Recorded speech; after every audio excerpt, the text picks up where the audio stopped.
তোমরা দেখি সবাই এই কথাটা বলো, এটা অতিরিক্ত কথা বলার কি আছে? প্রশ্ন দিয়ে কি জিজ্ঞেস করা হয়? ওনার বাড়ি কোথায়, তার মানে কি সে জানতে চায়, ও জানাকেই প্রশ্ন, জানার ইচ্ছাকেই প্রশ্ন বলে। হ্যাঁ,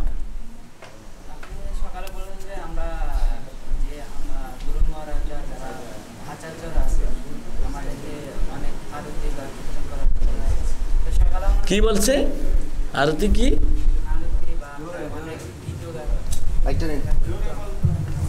ভালো করে গুছিয়ে, ভয় পেও না, ভালো করে গুছিয়ে বলো।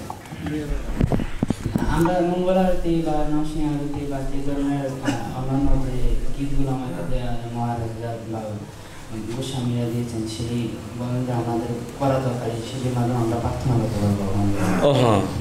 তো এক সময় দেখা যায় আমরা যখন সিঙ্গাপুর থেকে কাজে ব্যস্ত থাকি, তো প্রার্থনাগুলো হয় না ঠিক মতো, তখন হরিনাম করতে মন চায়, বিশেষ করে আর কি আমার তখন আছে না ওই একদার আছে না ওই শ্লোকগুলো মনে থাকে না, হরিনামটা ঠিক মনে থাকে। তো ওইগুলো বাদ দিয়ে হরিনাম করা যায়। আরেকটা দিনে জানা ছিল, আমরা তো কাজে ব্যস্ত থাকি, তো বাসায় এসে আমরা গীতার শ্লোক অন্যান্য যে শ্লোকগুলি মুখস্থ করার সময় থাকে না, তো ওই স্থানে আমরা কি যে কাজে ফাঁকা ফাঁকে মুখস্থ করতে হবে। তো হঠাৎ করে মাঝে মাঝে কি ওইগুলো আছে না মুখে আসে না, আর রয়েছে না, তখন আছে না মনে ধারণ করতে পারি না, তখন হরিনাম করতে হয়।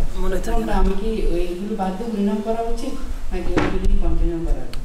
না, বলেছেন সবচেয়ে উত্তম প্রার্থনা হচ্ছে হরে কৃষ্ণ হরে কৃষ্ণ কৃষ্ণ কৃষ্ণ হরে হরে হরে রাম হরে রাম। এই মহামন্ত্র উচ্চারণ হচ্ছে সমস্ত প্রার্থনার রাজা। ওইগুলো যদি সম্ভব না হয়, তাহলে তুমি নিঃসন্দেহে নিশ্চিন্তে এই হরিনাম করছো, এটাই করো। এটার সাথে যদি সম্ভব হয়, আসল কথা কি, যদি মনে করো এই শ্লোক মুখস্থ করতে পারছো না, টাইম নেই, যদি জেনুইনলি তুমি এটা বলো, আর যদি কথার কথা মোবাইল টোবাইল চালাতে টাইম আছে কিন্তু এটাই নেই, সেটা যেন আবার না হয়। যদি রিয়েলি টাইম নেই, তখন তুমি তোমার নিজের ভাব, তোমার ভাষায়, বাংলা ভাষায় ভগবানকে বললেও ভগবান খুশি হবে। কিন্তু প্রার্থনা একটু করা দরকার, সেটা তুমি শ্লোকের মাধ্যমে বলো আর নিজের ভাষায় বলো। হ্যাঁ, আজকে তুমি পিকনিকে গিয়েছিলে? লাস্টে গিয়েছে, তো যদি রেকর্ডিংটাকে শুনে নিও আমি কি বলেছিলাম।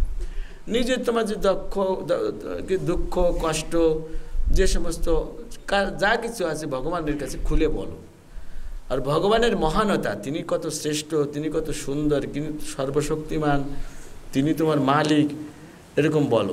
ভগবানের প্রশংসা করো আর নিজের সমস্যাগুলি বলো। তারপর ভগবানের কিছু কিছু চাও, যে প্রভু আমি আপনার শুদ্ধ ভক্ত হতে চাই, আমাকে বৈষ্ণব সঙ্গ প্রদান করেন, ইত্যাদি ইত্যাদি। একটু প্রার্থনা করা খুব আবশ্যক। আর বেস্ট প্রার্থনা হরিনাম, এটা তো করতেই হবে। ওকে, ঠিক আছে, ধন্যবাদ। হ্যাঁ,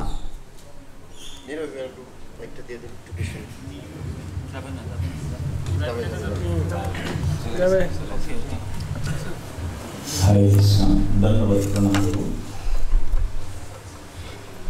আমরা যখন ইসকনের সাথে যুক্ত ছিলাম না, অবশ্যই এখন বর্তমানের চেয়ে আরো বেশি দেবদেবীর প্রতি আসক্ত ছিলাম।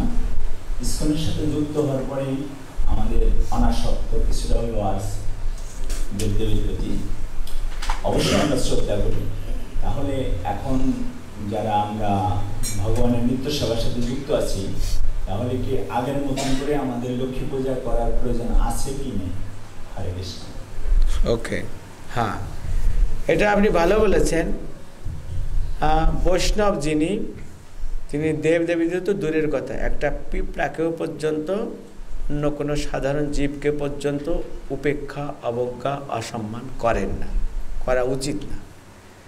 দেবদেবীদেরকে আমরা শ্রদ্ধা অবশ্যই করব, কেননা ওনারা এত বিশ্বস্ত ভগবানের সেবক, যার ফলে ভগবান তাদেরকে কত বড় বড় দায়িত্ব দিয়েছেন।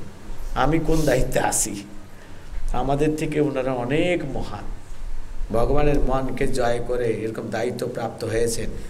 অ্যাপ্লাই করে উনি পাননি, কৃষ্ণ ওনাদেরকে সিলেক্ট করেছেন, তুমি এটা এটা দেখো। তো সেই ক্ষেত্রে আমাদের থেকে ওনারা অনেক এগিয়ে আছেন, তাই ওনাদেরকে আমরা সম্মান করব, যেখানে দেখব প্রণাম করব। আর তাদের কৃষ্ণকে খুশি করার যে কৌশল তাদের হৃদয়ে আছে, যে শ্রদ্ধা ভক্তি, সেটা আমরাও যাচনা করব। যে আমরাও যেন ওইভাবে আপনি যেমন কৃষ্ণকে জয় করেছেন, আমাকেও কৃপা করুন, আশীর্বাদ করুন, শক্তি বুদ্ধি দেন যেন আমিও কৃষ্ণকে এভাবে লাভ করতে পারি, এইভাবে প্রার্থনা করব। কিন্তু আমরা যেমন কৃষ্ণকে পূজা করি নিয়মিতভাবে, ওইভাবে পূজা করার কোনো দরকার নেই। কেননা কৃষ্ণকে পূজা করলেই অন্যান্য দেবদেবীরা ওই ভক্তের প্রতি এমনিতেই প্রসন্ন হয়ে যায়। পূজা করে আর প্রসন্ন করার দরকার হয় না, কারণ তারা সকলেই ভগবানের সেবা করেন, পূজা করেন। আর তাদের আরাধ্য ব্যক্তিকে যখন বদ্ধজীব পূজা করেন, বরং তারা খুব খুশি হন যে আপনার থেকে আশীর্বাদ দেন, আলাদা করতে পারেন। আর তাছাড়া কৃষ্ণ তো বলেই দিয়েছেন সর্বধর্মান ইত্যাদি, যত রকমের তন্ত্র মন্ত্র পূজা পাঠ দান ধ্যান তপস্যা কিচ্ছু করতে হবে না। আমার ভক্তির মধ্যে, ভক্তিযোগের মধ্যে সব কিছু আছে, মানে একের ভিতর বহু, একের ভিতর বহু। এটি কৃষ্ণ আমাদেরকে আশ্বাসন দিয়েছে, বোঝা গেল? তাছাড়া যখন আমরা রাধা কৃষ্ণের পূজা করি, ভক্তি করি, রাধারানী হচ্ছেন সমস্ত লক্ষ্মীগণের উৎস, লক্ষ্মীগণের উৎস। তাদের থেকে বড় পজিশন হচ্ছে ব্রজের গোপীবৃন্দ। সেই গোপীবৃন্দরা সকলে রাধারানীর প্রকাশ। তার মানে কি, আমরা রাধা কৃষ্ণের উপাসনা করছি মানে কি, লক্ষ্মী পূজা করতে বাদ আছে? আর মহালক্ষ্মীর উৎস যিনি, তাকে আমরা করছি। তো লক্ষ্মী হচ্ছেন শক্তি, বিভিন্ন দেবদেবী হচ্ছে শক্তি।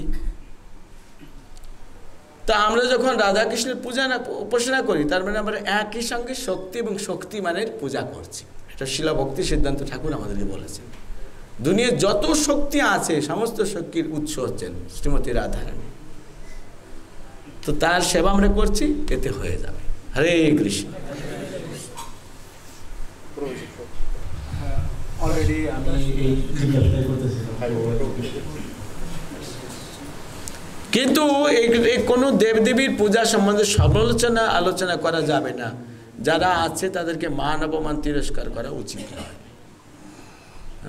হরে কৃষ্ণ।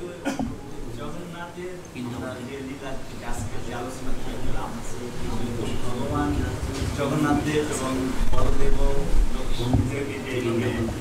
পূজা করতেন বা রেসপেক্ট সম্মান করতেন, তাহলে আমরা সাধারণ ভক্ত যদি আমরা এখন আদৌ কতটুকু নিত্য কৃষ্ণ সবার সাথে জড়িত আছি, যে লক্ষ্মী পূজা না করলে লক্ষ্মী দেবী আমাদের হবে কিনা? না, রাধারানী প্রসন্ন থাকলে আর কেউ অপ্রসন্ন হতে পারবে না। বোঝা গেল কথা? হরে কৃষ্ণ।